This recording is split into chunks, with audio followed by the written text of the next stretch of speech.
I'm Phil Curran. I'm the Product Marketing Cloud Strategist here at WEKA. And with me is Brennan Conley. Brennan, go ahead. Yeah, hi folks. It's good to be here today. Thanks for having us. My name is Brennan Conley. I am a technical product manager for our cloud product here at WEKA. Awesome. We're going to dive in on the architecture and some of the major use cases and deployment models for WEKA in the cloud.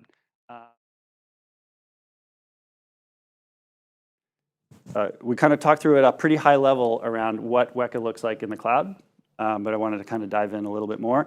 And as we go through this, obviously, jump in and ask your questions. We're going to deep dive into each chunk of this architecture and make sure that you kind of understand where we're coming from. But just to level set again, WEKA software is running on any cloud, AWS, Google, Azure, GCP. As we go through this, again, you're going to see a lot of AWS iconography and that kind of stuff. The similar services translate across each of the clouds, and we'll try and spice in a little bit of what's happening in Google and Azure so that you actually get a real feel for it. WEKA software runs in a cluster of EC2 i3 EN instances, or the analogy. So if you're talking Azure, it's LSV3s. WEKA software is leveraging the NVMe in that cluster of instances to provide that high performance flash tier that then powers applications. We extend the WEKA namespace with a massive data lake that's in S3 or Azure Blob Storage. It's a single namespace. WEKA is managing the tiering. We're going to dive in on tiering and how that kind of works between the flash tier and the object tier. We then present the entire WEKA file, namespace into the customer's application via whatever storage protocol they want, whether it's S3, NFS, SMB, POSIX. If we're talking Kubernetes and containerized environments, we'll leverage the CSI driver. For hybrid environments, which we will then also enable customers some kind of a massive amount of data portability between their on-prem environment and their cloud environment, or actually vice versa, or actually between clouds. And so we're going to dive in on a feature called Snap to Object, which enables, what we do is we create a self-describing snapshot of the entire WEKA file system. So self-describing meaning the customer's data and the metadata in the file system. So we have a fully containerized and portable version of the WEKA environment, which we can then move, in this case, take from the cloud, move it to on-prem, spin up a WEKA environment on-prem, and then present that to a customer's application. And so, again, that's kind of the high-level sort of view. Let's dive in. So it starts with deployment. So deployment automation, we integrate with Terraform scripting from HashiCorp or AWS CloudFormation. Actually, one of the most interesting things, and I'd encourage folks here in the room to do, is go to start.weka.io if you're interested. This is where customers can actually get started with WEKA in the cloud today. What start.weka.io will do is, and what we will also do with customers is generate a CloudFormation template that then creates the VPC, creates the autoscaling groups, populates the autoscaling group with EC2 instances, applies security policies that the customer may have in their environment, and get started. And then from an automation standpoint, all of our CloudFormation templates are posted to GitHub repo, so customers have the ability to go and dive into that. So, Brennan, do you want to talk a little bit further? Sure, yeah, I'm happy to jump into that. So we started off with CloudFormation in AWS, and as time went on and we wanted to deploy to more clouds, we decided that the best way to do it would to do something that would provide a more unified experience across all of them. So with that, we decided to go with HashiCorp Terraform. And there's now a Terraform package available for AWS. Well, let me backtrack that a little bit. It is due to go GA here very shortly. We have a GA deployment of Terraform for Azure, and we also have it for GCP as well. So the thought behind that was infrastructure as code makes a lot of sense in the workflows that our customers are using WEKA for. So not only can we deploy WEKA seamlessly with a lot of automation without having to manually create things within the public cloud, which is very time-consuming, tedious, prone to user error. We can adopt cloud best practices and use infrastructure as code and manage it through that way. With Terraform, it has the unique ability to be stateful, so that allows us to also integrate it into day 2 operations. So for instance, leveraging serverless computing constructs like Lambda, step functions on the AWS side, and then on the Azure side, logic apps, function apps, and so on. So we can basically use the stored Terraform state of the deployment to monitor the status of the cluster and how many instances are deployed, scenarios where you might experience a failure of an instance, and how do we know that that has happened, and how do we respawn and then rejoin to the cluster. So effectively, Terraform's deploying the infrastructure, and then after the initial boot, we're doing some first boot scripts, some cloud init scripts that are then deploying the WEKA software on top of the infrastructure that we've deployed. Uniquely, we allow the use of an existing network, or we can create the entire environment for you if you supply us with a resource group in Azure or a VPC in AWS. So we can create all of that for a nice, easy, concise demonstration. If you want to show something to a customer, have it pre-create the environment for you, and then deploy WEKA, and then present you with the console into which you can log in. On the other hand, for production deployments, chances are customers not really going to let you do that. So we can use customers' existing resources, whether that's a VNet in Azure or a VPC or subnets and network security groups, so on and so forth. We can leverage everything that's already existing to deploy WEKA and pull that all into Terraform and deploy our solution on top of it so that it integrates nicely. So that's perfect. Yeah.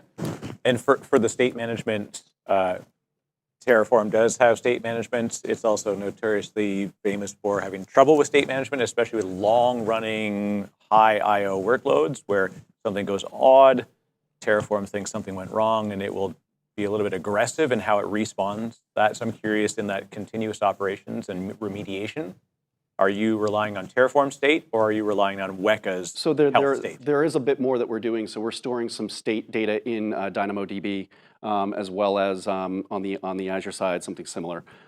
So we're leveraging parts of Terraform state, but there's other components to it as well to make sure that we're staying on top of everything. Right. Yeah. So something goes sideways, not necessarily. Terraform just does not automatically kick in its desired state. That's correct. We're doing a lot of monitoring on our own via the serverless computing functions to make sure that everything is as we anticipate it and expect it to be. Because it's customer premises equipment, effectively. Sorry, I'm like 1,000 years old, so that's back in the days when we had telephones. We used to say that. On premises, and that's your part of the cloud. How much do you, as WEKA, manage for continuous operations? Say something goes weird at 4 a.m. My team is sleeping, as they should be. Does WEKA know that a problem happens, and how does environment health get managed as far as separation of responsibility from customer to? You're sort of perfectly teeing up the next slide. Yeah. So it's I got to get a job here. Why don't you keep going Okay. on auto healing, because we're doing some great work there. Sure. Yeah. Feel free to push that. So the auto healing capability is, by and large, it's managed by the same functionality that we're using to do what we would call user-driven scaling. So if you input, let's say today's state is 8 nodes on the back end, and you want to add another, right? So you just change the state to 9, and then we'd redeploy another one, run it through all the step functions, add it to the cluster, run the first boot init scripts, and join it to the cluster. So every minute there's a check-in that occurs, heartbeating, if you will, between what's running in the Lambda function and the logic apps, function apps on Azure, and the back-end cluster to make sure that everything is operating as expected. If there's an issue where it can't, where it's not detecting the state as expected, it then invokes the required function to remediate the situation, right? So if you have a back-end node down, we'll look at that, determine that, okay, there's a node that's down, we've got to respawn one, run through the function, rejoin, or spawn a new EC2 instance, rejoin it to the cluster, and then WEKA on its own as a data platform. This is not anything specific to cloud. It would do the same thing on-prem. It's going to redistribute the data across the cluster to make sure that the cluster is once again in a resilient state. That'll be interesting to explore, and we can choose whether you want to answer the question now or move ahead. But failure domains and limit of loss on-prem versus in the cloud. Obviously, in the cloud is very different, and it's easy to spin it up on the fly. On-prem, you may not have your Dell boxes hanging around in the closet. You can't just fire one up necessarily. So I'm curious when do things get really wrong, and how do you remediate? So I'll take that real quick. I mean, we're using partitions and placement groups in order to make sure that we're distributed across racks, we're distributed across placement groups to make sure that should you have one partition or a placement group go down, you're not in a situation where you're going to lose more than the minimum viable number of WEKA backends or nodes in that as a result of that. So there is logic to the deployment process in terms of how Terraform is deploying and handling all of that at the initial deployment, but then also during the any remediation steps as well. So it is able to identify, okay, this is how we place things, and so if I'm going to add a new node to the cluster for remediation, where should it go? Right. Well, especially because you think of like sharding optimization, there's a lot of things that are going to happen that are dynamic, and like even how it works once as the workload pattern changes, presumably your backend architecture may modify to meet the differences in how you shard and isolate the data set. But anyways, that's I'd love to see the diagram on what the failure domains look like. Cool. Awesome. Great. If you were me. I have two questions real quickly. So the first question is, you mentioned this is a cluster of i3ENs. Are those i3ENs just EC2 VMs, or are they bare metal? No, so they are just VMs. We don't require bare metal. Okay. Second question is, how is this licensed? If someone was going to consume this, is it based off of licensing costs? How does that work? Usable capacity. Usable capacity? Yes. Okay. Yeah. Cool. Just back on deployment real quick before we move on too far. Two quick things. Firstly, I love that you can bring your existing resources. I see that a lot where customers are like, hey, we've got our VNets and stuff. We want to inject it into there. So that's great. Bill, you mentioned there's a marketplace offering on all the clouds, but then the deployment's here done is through infrastructure as code. So is the marketplace simply a transactional thing? Is that what the marketplace listing is for? The marketplace is largely transactional, in particular for things like Google and Oracle. In AWS, because customers have the ability to kick off CloudFormation templates, that there's a little bit more advanced stuff. But from a licensing and a procurement perspective, we want to be involved in that. Yeah. So especially with the data sets customers are working with and the size of that. So it is customer deployable, but we're usually right there with the customer walking them through that process. Yeah, cool. That makes sense. Cool. And from the so with the deployment, I get that there's a first off deployment of the infrastructure, CloudFormation or Terraform. But it sounded like there was maybe another time in the future to rerun that same deployment. Is that right? Like, do we want to, talking to Terraform State, I guess, specifically? Yeah, so if you want to, so at the moment, user-driven scale. So if you want to expand your cluster and you don't want to have to just manually spawn a couple of instances and prep them and install the WEKA software and all that other stuff, you can just change the state of, or basically say, declare that you want the state of the cluster to be 10 backends rather than 8. And that will invoke the step process or step function to go through and create the new resources, join them to the cluster, and then expand it. Okay, so that day two type of thing is something that we're doing back through that infrastructure as code rather than through the WEKA platform and the software itself to. That's correct, because you have to drive the resource deployment. Yep. And so this is the so you got to think about it from two perspectives, right? So you have to think about it from just deploying WEKA as a standalone entity, right? And then you have to think about it as deploying WEKA as part of an app and workflow, right? So a lot of these customers that have been doing this for a long time, they've got advanced Terraform workflows, and what they want to do is they want to take the examples that we provided to do just like a standard standalone deployment and pull that into their workflow. And so if it were just through the WEKA UI that you could instantiate new instances and maybe talk to the infrastructure APIs and what have you, it's not going to be quite as clean as if you have a DevOps team that's going to just pull in our modules and then just make them part of their application deployment and deploy WEKA in concert with the deployment that is going to be using WEKA storage. So that's kind of why we took that approach. Cool. Yep. Awesome. Can I have a question on the autoscaling? Just a quick one. And we got Raf as well. Yeah. Okay.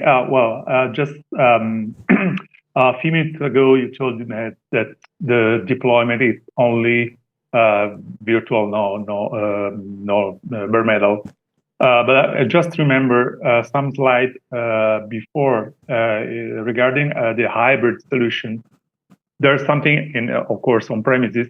And what about that? Should be a virtual environment that too, or is that any kind of deployment for bare metals, dedicated ones, or what? Yeah, on-prem, it's any kind of environment, whether customers virtualized on ESX and VMware, or whether it's fully bare metal. But we'll support whatever the customer has in an on-prem environment. Yeah. Okay. Yep. Just a quick one on the autoscaling. So are there sort of like any limitations? I've seen autoscaling when mental, when developers, not went mental, like when developers just do their thing. That's mental. That's mental sometimes. That's the mental. So is there any sort of limitations you can define, like, don't go too far with autoscaling? Sure. So right now, what we're calling our autoscaling, we're really calling it user-driven scaling, okay? And the reason for that is to control the rate of the scale and also the awareness of the cluster state from the cloud side. So as you know, with something, like the Amazon, say, autoscaling groups, or VM scale sets in Azure, sometimes, creating that link between the cloud services and a clusterized product can lead to some challenges, right? So at the moment, what we're doing is we've taken them, we've separated them for now, so that the control of the scale is user driven. All right, so it's automated, but it's not fully to that point where it's dynamic resource allocation type thing. You're setting the boundaries, like That's how correct. far you can go. Yep, in terms that's of right. those. But currently under investigation is how do we do that cluster awareness to make sure that we can further integrate with the native cloud constructs and services that customers are going to take advantage of, and scale in a way that is healthy for WEKA and also allows the usage of those cloud native components. Okay, cool. Thank you. Yep. I have one real quick question. And this goes back, I guess, to licensing.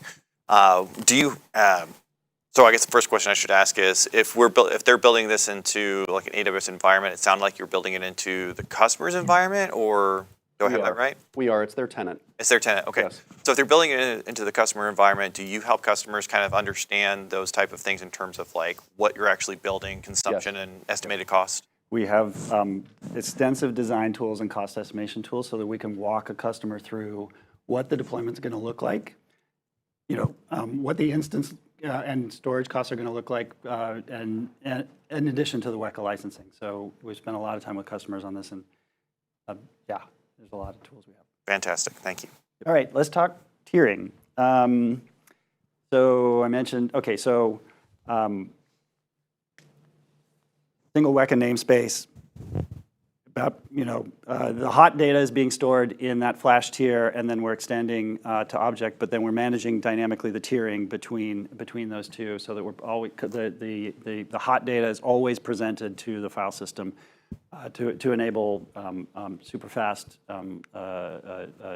transactions and lookups. So on typical customer environment, we're talking about like 15 to 20% of data is stored in that flash tier, and then extending the rest of it into object. Presented up into that, access through S3, POSIX, et cetera. And so we're enabling customers to then, whatever application they have, whether it's a cryo-EM workflow, to then process that data really quickly. Now, some parts of the tiering that are important are, we use a standard standard file size. And so what that does is two things. For very large files, we're able to chunk those files down and process those for doing things like media analysis or video analysis and image recognition, those types of things. We're able to chunk those file sizes down to a single, which then allows us to process metadata lookups much faster. And be super efficient in the data. The other aspect is when it comes to in training AI models today, we're talking, models are now using millions or billions of parameters. We're talking hundreds of thousands or millions of individual tiny files that are then being accessed really frequently to do the training and do the inferencing. we're able to aggregate all of the individual tiny files into that standard block size, and then tier those up into the flash tier to enable that much faster access. So, and then we're managing the data flow between the flash tier and the S3 tier. You want to? Yeah, and the nice thing is that it's not required to pull an entire file. You can pull pieces of files, right? So it can be completely incremental in terms of how the tiering is done between the flash tier or NVMe tier and your S3 tier or your object tier. So it really just extends the entire file system beyond the scope of what you would normally be able to do, with maybe a similar, say, parallelized file system. Being able to take advantage of object not just from a tiering perspective, but also for a snapshotting function as well. And being able to have an object store connected and use it for both of those purposes at the exact same time, which is something that is a limitation on other platforms. You have to pick one or the other. Are you snapping to it or are you using it for tiering? So that's key for us. And then it really just the speed at which we can and the reduction in latency that we can add in terms of value to an object store is really pretty incredible. So that you're able to increase the performance of your overall data lake, if you will, by the virtue of the speed and the reduced latency at which that the system can automatically tier files and data back and forth between the two. So it really is an actual extension. It is the file system extended to object. Now, when you talk about data demotion, do you have the chance to kind of move down to like an infrequent access, or even as far down as like a Glacier, where you can really, like not the Glacier, but there's what are they called, the rapid access one, where you can, it only costs you a lot when you need it, but it sits in the low tier otherwise. Yeah. So Glacier IA shares the same S3 primitives as S3. So we can use that one a bit more easily. And given that it's rapidly accessible, that makes it compatible with what we need. If you're looking at the deeper Glacier, right? When you tier that data off to an object store, and then it's basically removed from the object store that is attached as part of the file system. We need to be able to understand where the data is, and if lifecycle management from the AWS side tiers that out, then we don't necessarily know where it is or have eyes on it. But you can do that and then reinstantiate it into that hotter object tier.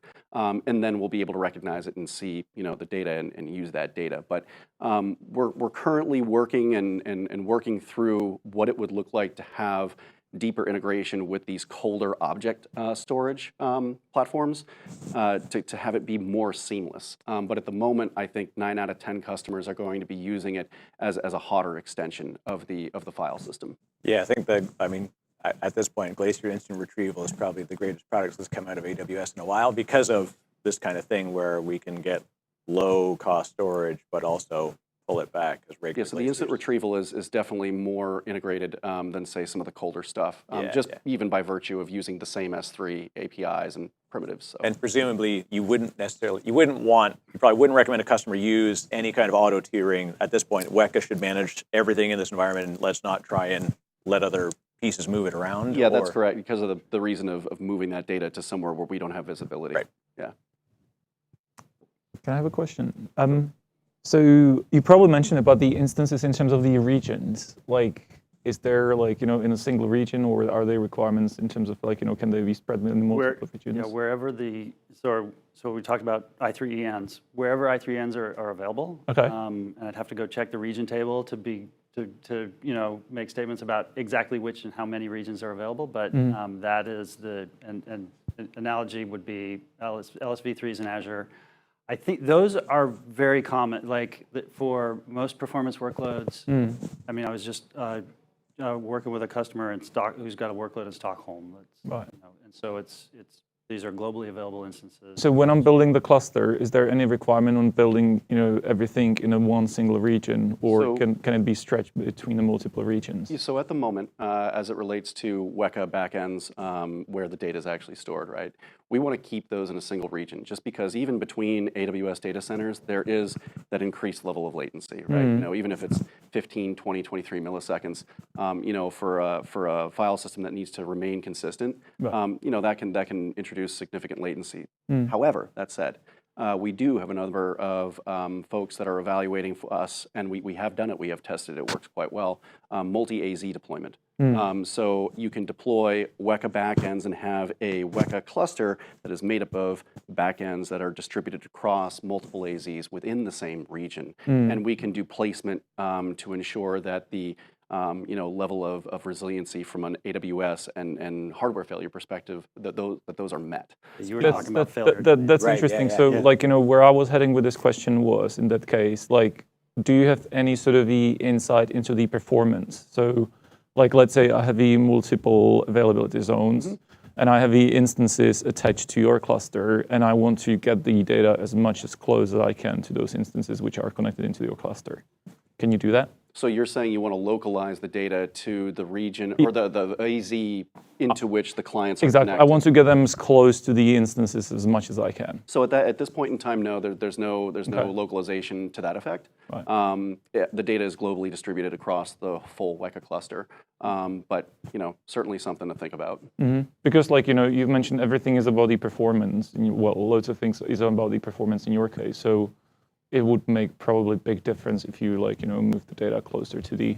If it's going to be multiple availability zones, it's going to be moving closer to. And we do have some customers that buy WEKA not for the performance. Right. Some Okay. folks say, hey, this amount of performance that you're delivering, this is exactly what we need, and the function that you provide us, being able to take advantage of object and snap to object and S3 and that level of integration, that's what we're buying you for. Yeah, but just to be clear, in addition, so you're spot on, and then in addition to, because we're talking about placement groups and leveraging that, we do have the ability to work with customers to ensure that those instances that are running the WEKA cluster are close to the actual application. So we're reducing latency in that way. But it's not through tiering, it's through placement groups and that kind of thing. So yeah. Thank you. Perfect. I'm also curious, within the caching tier, what kind of level of redundancy exists, and if customers have any control over it. So, components fail, the drive goes out, maybe an entire i3E instance goes down. Can customers set the level of redundancy, or do you just basically have a certain SLA to ensure that it's available? The resiliency is tunable. So it's whether we're doing a 3+2 or what that might look like. There's always a hot spare that's in there somewhere. Okay.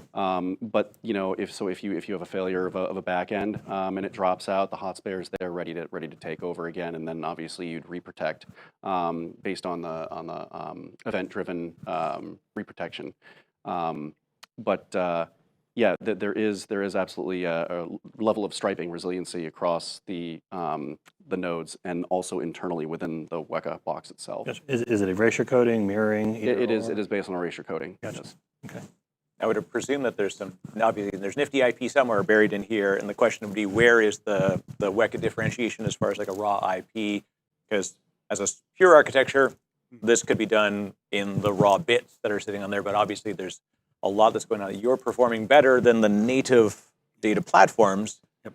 So obviously there's some optimizations that are special. I think the key special sauce there is metadata is distributed across every node in the cluster, and reads and writes are happening to every node in the cluster all at once. And so what that's doing is leveraging the power of massive parallelism. So, and the performance scales. As we add more nodes into the cluster, the metadata performance, the speed at which we can look up files, right, and then manage the reads and writes.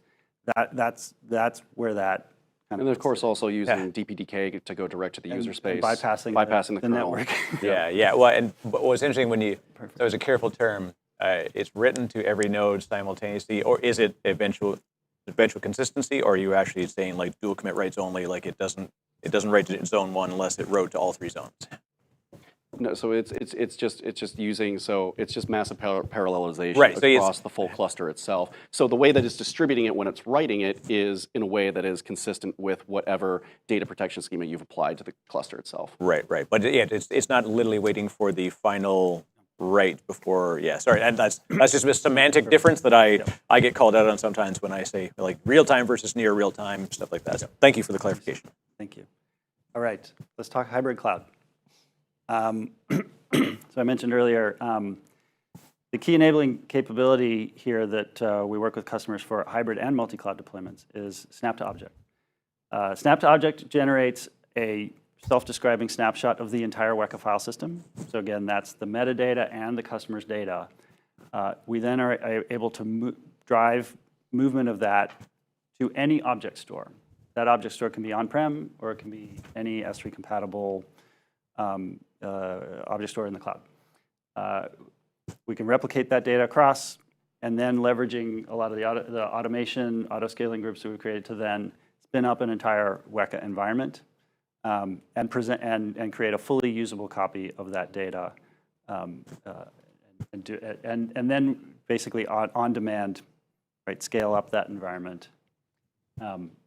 And then in addition, create secondary copies. So we now have the ability to not only create, to move that to a, replicate to a single object store, but actually multiple. So we can create multiple replicas and multiple redundancies across geographies.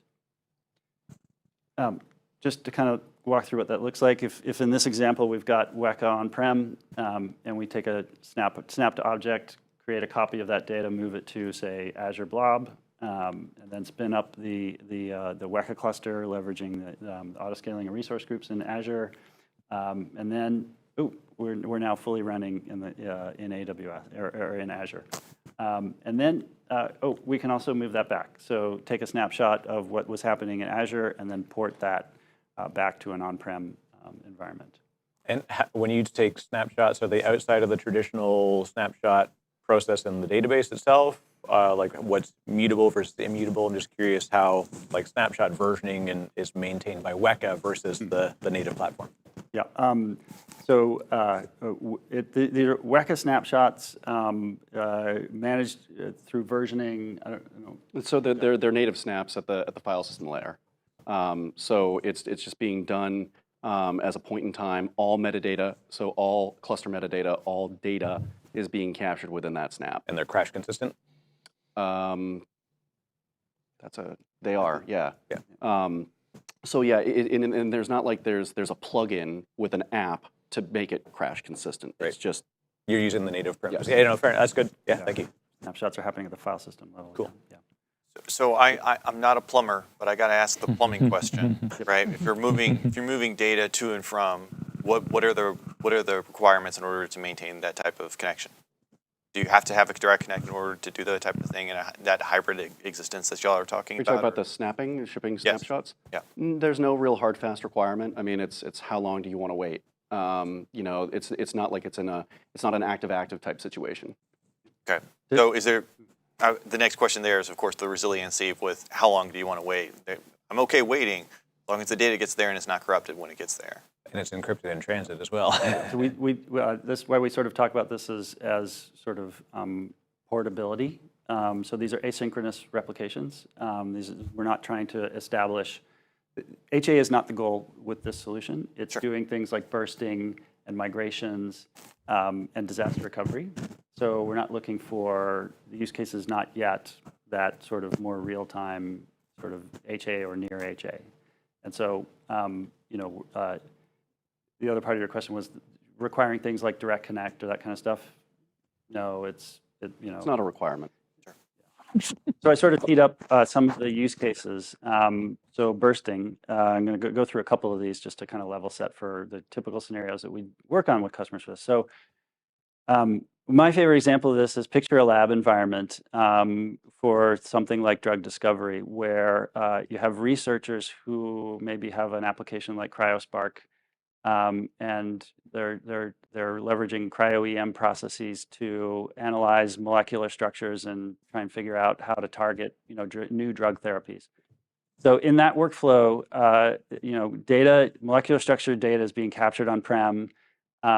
and we can capture it in a WEKA environment on-prem. Maybe there's a little bit of compute resources that are there to do that analytics, but what we've seen is that there's limited compute space in that laboratory environment or in that office, and so we're bursting to the cloud. We're taking that snapshot of the on-prem, all those images, and then moving it into S3. We'll spin up the WEKA cluster from scratch.